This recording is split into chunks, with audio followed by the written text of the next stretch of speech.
Hello friends, YouTube channel easy GS में आपका स्वागत है। मैं दीपक कुमार भट्ट। कल के अक्षांश और देशांतर के चैप्टर को आगे बढ़ाते हुए दोस्त, हमने कल बताया था कि किसी जगह का, किसी राज्य का, स्थानों का या फिर देश महादेश का स्थिति का पता कैसे करते हैं ग्लोब पर। उसको जानने की क्यों जरूरत पड़ी थी, इसकी चर्चा कल के क्लास में हुई थी। उसमें सारा चंगेज खां, तैमूरलंग, इस सब की चर्चा हुई। उससे आपको ये तो एहसास होगा कि यूरोपियन लोगों ने ही सबसे पहले अक्षांश और देशांतर को ड्रॉ करने का, खींचने का काम किया, क्योंकि उन्हीं को लोकेशन की जरूरत थी, उन्हीं को समुद्री मार्ग की जरूरत थी, क्योंकि उनको एशियाई देशों के गुड्स या सामानों की पूर्ति नहीं हो पा रही थी। अब क्वेश्चन उठता है कि ये अक्षांश और देशांतर रेखाओं को कैसे खींचते हैं। खींचना बहुत बड़ा महत्वपूर्ण काम है। अक्सर लोगों के पास एक दिमाग में क्वेश्चन आता है कि इन रेखाएं, ये हैं रेखाएं, और इनको डिग्री में व्यक्त करते हैं। क्यों व्यक्त करते हैं? किसी भी रेखा को, किसी भी लाइन को हम किलोमीटर में व्यक्त करते हैं, ना कि डिग्री में। डिग्री में तो कोण को व्यक्त किया जाता है, एंगल को व्यक्त किया जाता है। जैसे मान लीजिए कि 90 डिग्री का एंगल दिखाना हो, तो आप क्या करेंगे? यहाँ पे एक लाइन है, इस पे एक लाइन, सीधा लाइन ड्रॉ करेंगे। इसके बीच का जो कोण बनेगा वो 90 डिग्री का होगा, ये 90 डिग्री का होगा। तो कोण को डिग्री में व्यक्त करते हैं, और यहाँ पर अक्षांश रेखाएं हैं, देशांतर रेखाएं हैं। ये जो हॉरिजॉन्टल है, जो क्षैतिज रेखा है, जो पड़ी हुई, लेटी हुई रेखा है, उसको कहते हैं अक्षांश रेखा। कल भी मैंने डिस्कशन किया था। ये क्या है? अक्षांश है। ये है अक्षांश। और ये जो रेखा है, खड़ी रेखा, उसको कहते हैं देशांतर, लैटिट्यूड और लॉन्गिट्यूड। तो इससे भी इसका मतलब है कि कोई कोण से इसका रिलेशन है, एंगल से रिलेशन है। तो आइए देखें कि एंगल कैसे खींचते हैं और एंगल से लाइन कैसे ड्रॉ करते हैं। सपोज कीजिए कि यहां पर हमने केंद्र बिंदु माना, तो केंद्र से बीचों बीच भी लाइन गुजरी, बहुत सारी लाइन गुजरी है। यहां से ये एक लाइन बीचों बीच पृथ्वी के इस ग्लोब के बीचों बीच खींचा गया। इसको 0 डिग्री कर देंगे, क्योंकि बाकी सब रेखाएं जो हैं इन्हीं के परिप्रेक्ष्य में खींची जाएंगी, इनके पैरेलल खींची जाएंगी, इनके पैरेलल खींची जाएंगी। ये तो पैरेलल नहीं होती हैं, ऐसे हम आपको दिखाने के लिए खींच रहे हैं। फिर एक 0 डिग्री यहां भी होगा। इस ग्लोब को दो भागों में बांटने के लिए एक सीधी रेखा होगी, एक क्षैतिज रेखा होगी। वहीं पर जहां पर दोनों को मिलेगी, उसी को केंद्र कहेंगे। यहाँ पर केंद्र हो गया। जैसे यहाँ पर लाइन ड्रॉ करने के लिए, एंगल बनाने के लिए, कोण बनाने के लिए हमने इस पॉइंट को लिया, उसी तरह से यहाँ पे इस पॉइंट को लेंगे। अब यहाँ से, अब यहाँ पर अगर मान लीजिए 45 डिग्री का कोण बनाना है, तो यहाँ पर हमने लिया, यहाँ पे 90 डिग्री हो गया, और यहाँ पर हमने इसको ड्रॉ कर लिया, मार्क कर लिया, ऐसे मार्क किया। 1 डिग्री का एंगल बना, 1 डिग्री का कोण बनाना है, तो बाहरी सीमाओं पर, जिसको परिधि कहेंगे, बाहरी सीमाओं पर हमने 1 डिग्री यहाँ पर मार्क कर लिया, ऐसे मार्क किया, और इस लाइन को यहाँ पे मिला दिया। इस लाइन को हमने मिला दिया। साफ जगह पर देखिए, ऐसे हुआ। यहाँ पर केंद्र बिंदु हुआ, यहाँ से एक लाइन ड्रॉ किया गया और यहाँ पर 1 डिग्री अगर मार्क करें तो इनको यहाँ से मिला दिया गया। अब 1 डिग्री यहाँ पर मार्क हो गया। इधर भी आप मार्क कर सकते हैं, इधर भी मार्क कर लिया हमने और यहाँ पे इसको मिला दिया। तो यहाँ पर जो कोण बना वो 1 डिग्री का हुआ। यहाँ भी जो कोण बना 1 डिग्री का हुआ। अब इसको एंगल को हमने यहाँ पर देख लिया, यहाँ पर 1 डिग्री, यहाँ पर 1 डिग्री, यहाँ पर मान लीजिए कि 45, तो यहाँ भी 45 और इन दोनों को हमने मिला दिया यहाँ पर ऐसे।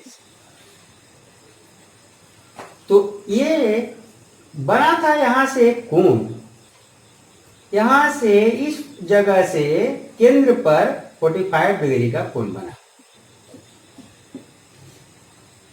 और इसी 45 को इस छोर से इस छोर तक मिला दिया गया। ये हो गया अक्षांश रेखा। अब आपको समझ में आ रहा हो कि अक्षांश रेखा यहां से यहां तक है। अब ग्लोब पर वो बनाता है कोण और इसी ग्लोब को अगर खोल दें तो ये लाइन के रूप में दिखाई देगा। आप इंडिया का, वर्ल्ड का मैप आप देखे होंगे।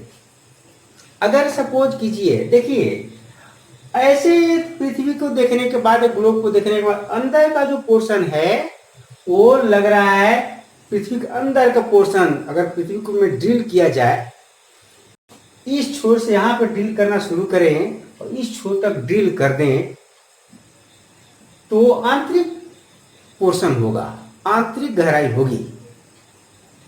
हम लोग जो ये जो ड्रॉ किए, ये जो लाइन ड्रॉ किए हैं वो अंदर की पोर्शन नहीं है। अंदर का पोर्शन इसलिए नहीं है कि आपको ये बता दें, इस पे 360 रेखाएं खींची गई है, परपेंडिकुलर लंबवत, और ये 360 रेखाओं के एक रेखाओं के बीच की दूरी 111 किलोमीटर होती है। मैथमेटिकल प्रूफ है, देख लीजिए। ये हम ये दिखाना चाह रहे हैं, ये जो रेखाएं खींची गई है बिल्कुल एक ग्लोब है तो इसको ऊपर ऐसे खींची गई है, ऐसे। और ये अंदर की जो दिखाते हैं, रियल में अगर पृथ्वी के अंदर की ओर झांका जाए तो यहाँ से अंदर का त्रिज्या कुछ अलग होगा और बाहर से अगर पोर्शन से खींचा गया तो अलग होगा। जैसे देखिए, अगर हम इसी वृत्त पर अगर पेपर को चिपका दें, इस पर वृत्त पर पेपर को चिपका दें, जैसे ये मान लीजिए हमारा ग्लोब है, इसी को हम ग्लोब मान लेते हैं और इसके ऊपर हमने इस पेपर को चिपका दिया, ऐसे चिपका दिया हमने, ऐसे चिपका दिया और इसी पेपर के ऊपर हमने कुछ न कुछ देशों को दिखा दिया। जैसे यहाँ पर इस ग्लोब के पश्चिम में यहाँ पर अमेरिका है, हमने यहाँ पर अमेरिका दिखा दिया। इसके पूरब में इंडिया है, पूरब में इंडिया को भी हमने दिखा दिया और यहाँ पर जापान है, जापान को भी दिखा दिया पूरब में। अब यहाँ पर जो हमने 45 डिग्री खींचा है, यहाँ पर जो पॉइंट मार्क किया, यहाँ पर मान लीजिए 45 डिग्री आ रहा है, यहाँ पर 45 डिग्री आएगा। यहाँ पर अगर 1 डिग्री मार्क करें तो यहाँ पर 1 डिग्री होगा और इसको खोलेंगे तो क्या होगा। यहाँ पर हम ये दिखाना चाहते हैं आपको कि ऊपरी सतह का हम कोण बनाने के लिए ऊपरी सतह पर केंद्र बिंदु मानते हैं। अंदर का केंद्र बिंदु अलग है, 2 केंद्र बिंदु इस पृथ्वी पर, इस ग्लोब पर होगा, एक बाहरी और एक आंतरिक। हम जो दिखाते हैं मैप में, जो दिखाते हैं वो बाहरी दिखाते हैं। अगर हम इस पेपर को चिपकाए हैं और ये जो लाइन ड्रॉ किया है हमने 0 डिग्री का, और ये 0 डिग्री का, वो यहाँ पर आएगा। देखिए यहाँ पर ये 0 डिग्री गुजर रहा है और यहाँ पे ये 0 डिग्री गुजर रहा है। ये दोनों कहाँ कट रहा है, ये जो पॉइंट है वो कहाँ कट रहा है, ये हम दिखा दिए अटलांटिक महासागर, अटलांटिक ओशियन। ये अमेरिका के किनारे में हमने दिखाया है पैसिफिक ओशन, प्रशांत महासागर। ये दोनों लाइन जो कहाँ कट रहा है, केंद्र बिंदु कहाँ है, अफ्रीका के जस्ट नीचे। यहाँ पर घाना एक देश है, घाना नाम का एक देश है, घाना के ठीक नीचे दोनों रेखाएं कटती हैं, बीचों बीच यहाँ पर कटती हैं। इस चार्ट को अगर हम खोल दें, इस चार्ट को अगर हम ऐसे खोल देते हैं, चलिए खोल दिया हमने, ऐसे हो गया। यही तो मैप को दिखाते हैं, यही आपकी एटलस में या मैप पर हम लोग ड्रॉ करते हैं, ऐसे रहता है। तो याद रखिएगा, इसका जो केंद्र बिंदु होगा ये ऊपर का परिधि होगा। और दूसरा मैथमेटिक्स प्रूव करते हैं, देखिए अंदर से आप 9th-10th में पढ़े होंगे कि वृत्त की त्रिज्या कितनी होती है। 9th-10th में आप पढ़े होंगे कि वृत्त की त्रिज्या, वृत्त का व्यास 12,756 किलोमीटर होता है। कितना होता है? 12,756 किलोमीटर। अगर हम इसकी त्रिज्या निकाल दें, अगर हम इसका त्रिज्या निकाल दें तो 6,000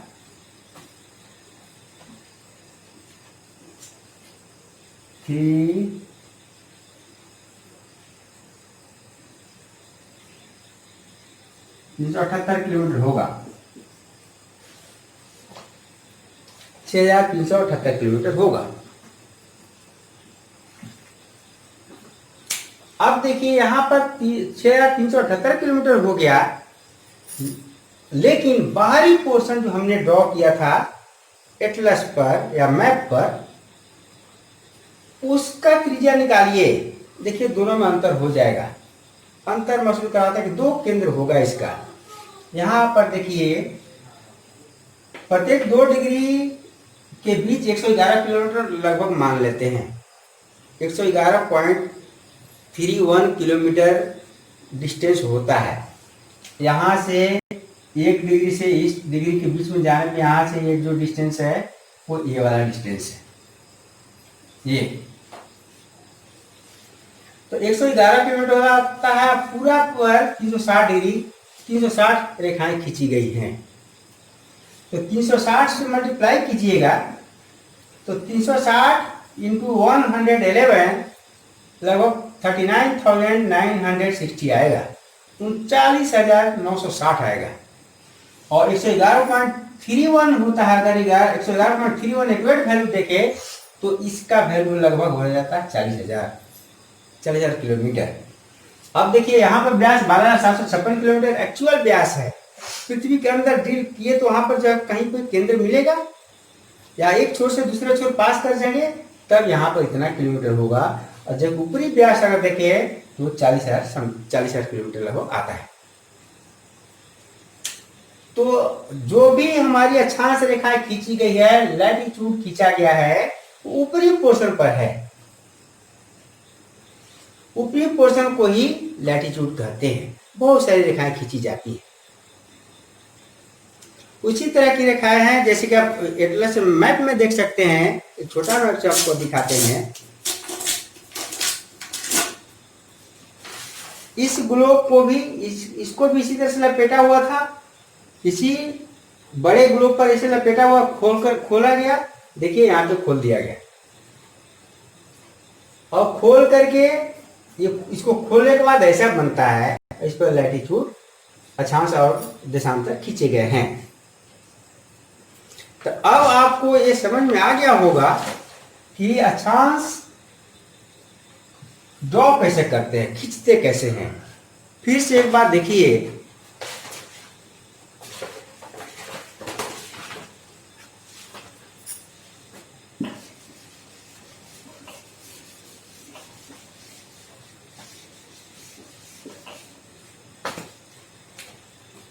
ये ग्लोब हो गया।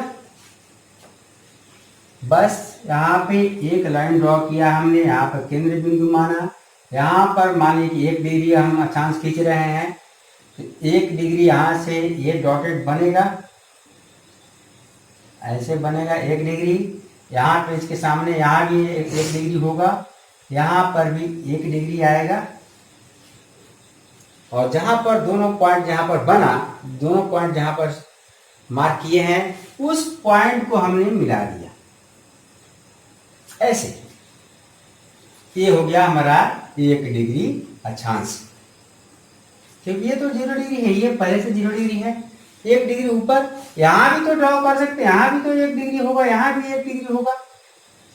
तो यहां भी हमने खींच दिया 1 डिग्री। इसी तरह से 2 डिग्री हो जाए, 3 डिग्री हो जाए, और डैश डैश करते हुए जितना डिग्री खींचना है आप खींच सकते हैं। इधर भी उसी तरह से होगा, 1 डिग्री, 2 डिग्री, 3 डिग्री, ऐसे करते करते 90 डिग्री तक आ जाता है, 90 डिग्री तक आ जाता है। यही है अक्षांश रेखा। अब अगर हम इसको परिभाषा के रूप में व्यक्त करें, इसको परिभाषा के रूप में व्यक्त करें तो हम ऐसे कह सकते हैं कि अक्षांश रेखा ग्लोब पर पश्चिम से पूर्व खींची गई काल्पनिक रेखा है। अक्षांश रेखा को क्या है? अक्षांश रेखा ऐसी काल्पनिक रेखा है, ऐसी काल्पनिक रेखा, कल्पना किया गया, वास्तविक रूप में नहीं है। ऐसा नहीं कि धरातल पर कोई खींची गई है रेखा, नो। ऐसा ही एक बार हम क्लास ले रहे थे तो एक लड़के ने पूछ दिया, क्योंकि एक इम्पोर्टेंट रेखा है कर्क रेखा, जो कि झारखंड से गुजरती है, झारखंड के रांची से गुजरती है। एक लड़के ने क्वेश्चन पूछ दिया, सर वो रेखा झारखंड के रांची से किस जगह से गुजरती है? तो हमने उनसे पूछा कि क्या आप रांची के रहने वाले हो? बोला यस सर, रांची का रहने वाला हूँ। तो बता दी सर रांची में किस जगह से गुजरती है? हमने कहा भाई रांची में किस जगह पे आप रहते हो? तो हम रहते हैं बरियातू में। बरियातू में तो वो रेखा गुजरेगी ही नहीं, और झारखंड रांची के किसी भी जगह से नहीं गुजरेगी, धरातल पर नहीं गुजरेगी, धरातल पर नहीं दिखाई देगी। वो तो काल्पनिक रेखा है, केवल ग्लोब पर खींची गई रेखा है। अगर मान लीजिए कि यहीं पर ये रेखा गुजर रही है, यहाँ पे गुजर रही है, और यहाँ पर कोई जगह है, एक्स वाई जगह है, कोई भी एक्स, तो ये रेखा एक्स से गुजरेगी। तो एक कल्पना किया गया है कि ग्लोब पर ये जगह 1 डिग्री पर है, लेकिन धरातल पर वो नहीं मिलेगी। इसीलिए एक काल्पनिक रेखा कहलाएगी। और काल्पनिक रेखा है तो 1 डिग्री यहां से इस छोर से इस छोर तक खींची गई है, बहुत सारे देश आएंगे, ए बी सी डी, बहुत सारे देश इस पर स्थित होंगे। जो भी रेखाएं खींची गई हैं उन पर बहुत सारे देश स्थित हैं। उन देशों को समझना पड़ेगा, उसकी ये चर्चा हम लोग बाद में करेंगे। तो दोस्त इतना ही आज समझाते हैं केवल। कल हम लोग इसी पूरी परिभाषा के साथ इसकी क्या क्या विशेषताएं हैं, कितनी रेखाएं हैं, इसमें बहुत सारे क्वेश्चन पूछे जाते हैं। आज केवल इतना ही समझिए कि हाँ कैसे खींची गई है। चलिए, थैंक यू वेरी मच।